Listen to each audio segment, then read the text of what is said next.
श्रेष्ठ नागरिक, ईमानदार नागरिक कैसे निर्माण हम कर सकें, ये भी हमारी जवाबदारी है। देश के प्रश्नों का समाधान करने वाले नागरिक हम बना सकें, ये भी हमारी जवाबदारी है। My distinct honor to invite our chief guest, Shri Inder Singh Parmar ji, Honorable Minister for Higher Education, Technical Education and Ayush, to address this august gathering. दिन भर के इस मंथन में आप सब लोग रहने वाले हैं, प्रसन्नता का विषय है। आज के इस अवसर पर हमारे बीच में हमारे विभाग के SES आदरणीय अनुपम राजन जी, विद्या भारती के राष्ट्रीय अध्यक्ष आदरणीय कानेरे जी, हमारे इंटेल से वरिष्ठ निदेशक PP सुनील आचार्य जी, सम्मानीय हेमंत जी, सहल जी, CO DG, और हमारे विभाग के आयुक्त प्रबल सिपाही, यहाँ पर उपस्थित सम्मानीय कुलगुरुगण, कुल सचिवगण, शिक्षा एवं उद्योग जगत के प्रतिनिधिगण, मैं सबको नमस्कार करता हूँ, प्रणाम करता हूँ। हमारे कानेरे जी ने और आदरणीय अनुपम राजन जी ने मध्य प्रदेश में जो हम कर रहे हैं उसका बारे में काफ़ी कुछ बताया है। डिजिटल सारे सिस्टम को लागू करना प्रारंभ हमने किया है और राष्ट्रीय शिक्षा नीति में भी काफ़ी कुछ जो बताया उस सबको भी हम क्रियान्वयन की ओर बहुत तेज़ गति के साथ आगे बढ़ रहे हैं। और मोटे तौर पे कहा भी गया कि भाई हम मध्य प्रदेश उन अग्रणी राज्यों में हैं जिन्होंने शिक्षा नीति लागू करने का निर्णय किया है और उसी गति से क्रियान्वयन भी हम तेज़ गति से करते जा रहे हैं। मोटे तौर पे विद्यार्थियों को अपार ID के लिए हमने प्रेरित किया और हायर एजुकेशन में पहले अपार ID हमने लागू कर दी, बाद में हमारे हायर सेकेंडरी में भी उसको लागू किया है। इसलिए अब वेरिफिकेशन में बहुत कम कठिनाई आती है, ऑटो वेरिफिकेशन होने का काम चालू मध्य प्रदेश में हो गया है। दूसरा, हमारे प्रदेश में जो विषय आया नहीं है, वो जो आए नहीं है वो छूटे हैं, वो मैं बोलूँगा। केवल वैल्यूएशन को लेकर के बहुत प्रश्न खड़े होते थे और इसलिए हमारे सारे विश्वविद्यालय कुछ इस वर्ष से कुछ थोड़ा बहुत बचेगा पार्ट, वो अगले साल तक हम 100% डिजिटल वैल्यूएशन की ओर आगे बढ़ रहे हैं ताकि हमारे पारदर्शिता दिखना चाहिए। और आज जो माहौल बन रहा है पूरे देश भर में परीक्षाओं को लेकर के, हमने भी कोशिश की है कि हमारे विश्वविद्यालयों में परीक्षाएं जो होती है उस परीक्षाओं को सख्ती के साथ में जितना टेक्नोलॉजी का उपयोग होना चाहिए उससे करने का हम प्रयास कर रहे हैं और आने वाले समय में 100% पारदर्शितापूर्ण परीक्षा पद्धति हम लागू कर सकेंगे। इस प्रकार का प्रयास मध्य प्रदेश में हमारे सभी विश्वविद्यालय करने जा रहे हैं। इसलिए टेक्नोलॉजी अपनी जगह एक है, लेकिन फिर भी एक प्रश्न है कि हम इतना सा विचार करके, चिंतन करके टेक्नोलॉजी को लगातार आग्रह के साथ आगे बढ़ा रहे हैं, फिर भी सिस्टम में कहीं ना कहीं लीकेज दिखता है। मुझे जो लग रहा है, हम केवल टेक्नोलॉजी के शिक्षा के सिस्टम में या टेक्नोलॉजी को शिक्षा में उतारने तक सीमित नहीं है। हम पूरे व्यवस्था को ठीक से दुरुस्त करना, तो शिक्षा की भूमिका क्या होना चाहिए, शिक्षा का उद्देश्य क्या होना चाहिए। और मैं जो समझता हूँ, एक दिन मुझसे कुछ मीडिया के मित्रों ने पूछा कि भाई ये जो एग्ज़ाम हो रही है, इन एग्ज़ामों में ऐसा ऐसा क्यों हो रहा है, क्या स्वरूप में देखता हूँ। मैंने सीधा उनको ये जवाब नहीं दिया। मैंने कहा ये व्यक्तियों में मिस्टेक है, मनुष्यों में मिस्टेक है।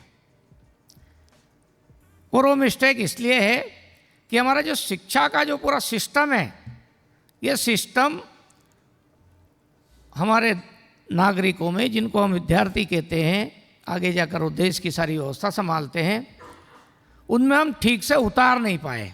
इसलिए इसकी जवाबदारी शिक्षा के मंदिरों की है, हमारे विश्वविद्यालयों की है। एक ईमानदार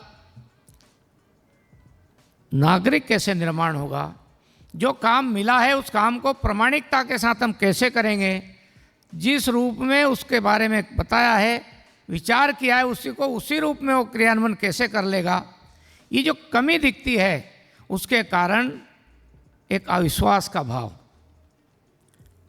आता है। और इसलिए टेक्नोलॉजी का उपयोग हम पूर्ण रूप से अच्छा कैसे कर सकें। पिछले समय मेरे पास स्कूल शिक्षा विभाग था, परीक्षा बड़ा चुनौती थी और सिस्टम कैसे काम करता है। तो एक सेंटर, ना उनके पास ब्लैक बोर्ड था, ना कक्षाओं में टेबल कुर्सियां थी, बैठने की व्यवस्था थी और उनको मान्यता मिलती जा रही थी। हमने जब देखा कि भाई इसको मान्यता कैसे मिल रही है, तो हमने मान्यता नहीं दी।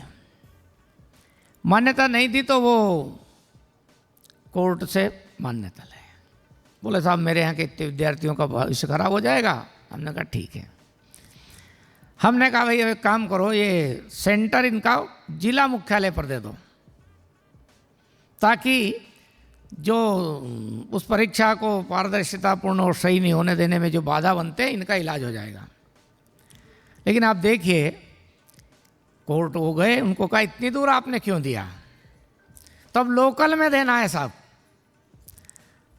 फिर हमने विचार किया कि इस परीक्षा को तो अब तो चुनौती दे दी है और इसलिए सबको स्वीकार करना चाहिए। मैंने उस समय वहाँ के कलेक्टर और एसपी को बात की और जो अच्छा स्कूल था वहाँ का, उनको कहा कि भाई इस स्थान पर सेंटर बनाइए, वहाँ के अच्छे शिक्षकों की सबकी ड्यूटी लगाइए, कैमरे लगा दीजिए। और एसपी और कलेक्टर को कहा कि पर्याप्त पुलिस बल हमको चाहिए, केवल उस सेंटर के लिए, एक जगह के लिए। हमने नकल नहीं होने दी और ये टेक्नोलॉजी का कैमरे आदि आदि सब उपयोग करते हुए वहाँ के जो छात्र थे, वो छात्र जिस संस्थान से उनने फॉर्म भरा था, प्राइवेट था वो, वहाँ जाकर हमला करते हैं, वहाँ तोड़फोड़ करते हैं। इन्हें स्वतः सिद्ध हो रहा था कि किस प्रकार से सिस्टम में गड़बड़ करने की लोग कोशिश करते हैं। इसलिए दोनों पक्ष हमको सोचना पड़ेगा। टेक्नोलॉजी का अच्छा से अच्छा उपयोग हो, निश्चित रूप से उसका फायदा है। आर्थिक रूप से भी विद्यार्थियों को बचत होती है, समय भी बचता है और अनावश्यक जो होता है वो सारी चीज़ें समाप्त हो जाती है।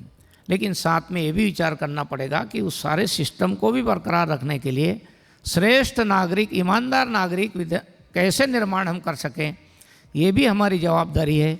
देश के प्रश्नों का समाधान करने वाले नागरिक हम बना सकें, ये भी हमारी जवाबदारी है। समाधान करने वाले लोग निर्माण करना है सकारात्मक दृष्टिकोण से अपनी शिक्षा पद्धति का एक भाग है। मैं समझता हूँ कि हम सब मिलकर के एक अच्छा इस प्रकार का कार्य करेंगे, जिस प्रकार से डीजी के हमारे सीओ ने कहा है कि मध्य प्रदेश देश का केंद्र है और उसके केंद्र में शिक्षा है। निश्चित रूप से मध्य प्रदेश ने 2020 से लगातार राष्ट्रीय शिक्षा नीति के संदर्भ में कई सारे नवाचार हम करते जा रहे हैं। और क्योंकि हमारे देश के अन्य अन्य क्षेत्र से भी हमारे लोग आए हैं, इसलिए मैं एक बात और रखना चाहता हूँ।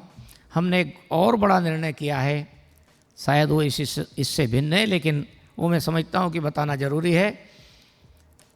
देश की हमारी जो भारतीय भाषाएं हैं, उन भारतीय भाषाओं को भी हम अपने विश्वविद्यालय के लिए हमने चयन किया है। कम से कम एक विश्वविद्यालय हमारा एक भारतीय भाषा को, जो गवर्नमेंट सेक्टर के विश्वविद्यालय भी, उन पर हम आगे बढ़ रहे हैं।